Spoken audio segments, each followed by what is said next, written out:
Donc on essaye que tous les bénévoles, toutes les personnes qui vont visiter soient formées et c'est un de nos rôles importants dans notre mission. Chaque 11 février est célébrée dans toute l'Église la journée mondiale du malade, instituée par Saint Jean-Paul II en 1992.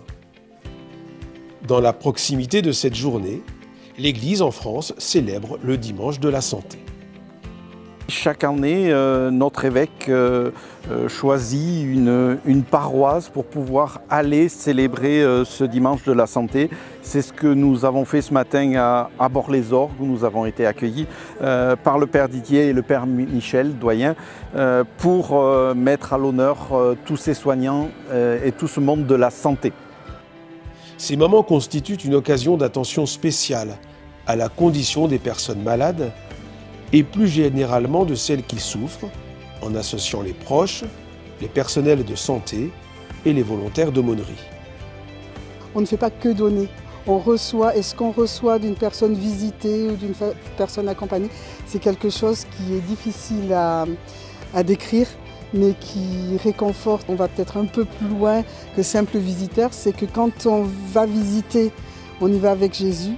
Et quand on visite la personne qui est sur son lit d'hôpital, eh bien, on peut reconnaître Jésus aussi dans les souffrances et dans ce malade que l'on va visiter. L'attention à l'autre est pleinement déployée dans les établissements qui accueillent nos aînés.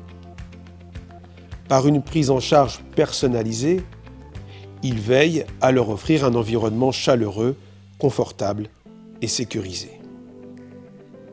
Les missions, mon Dieu, il y en a pas mal. En fait, il y a toute la partie soins, bien sûr, qu'une infirmière peut faire. Il y a les médicaments, les pansements, les injections, les perfusions. Voilà, ça, c'est le travail classique. Après, on a une part de travail quand même administratif qui est un peu lourde. Les missions que je préfère, c'est l'accompagnement avec la personne, le dialogue. Après, c'est un métier où il faut être très empathique. Quelque chose que j'aime bien, c'est le fait qu'on les connaisse et qu'on puisse rigoler sur certaines choses. Par rapport à mon travail, moi ce que j'aime, c'est qu'il y a certains patients avec qui on a vraiment une relation vraiment chouette. Ça c'est super. Parce que bon, il y a des patients où c'est plus compliqué, la communication bien sûr. Heureusement, il y a un bon petit pool très sympathique, très rigolo. Ça c'est très bien. Prendre soin des autres, c'est l'une des missions des sapeurs-pompiers. Leur engagement est total. Que ce soit dans le secours d'urgence aux victimes d'accidents, de sinistres ou de catastrophes, ou par la protection des personnes, des biens et de l'environnement.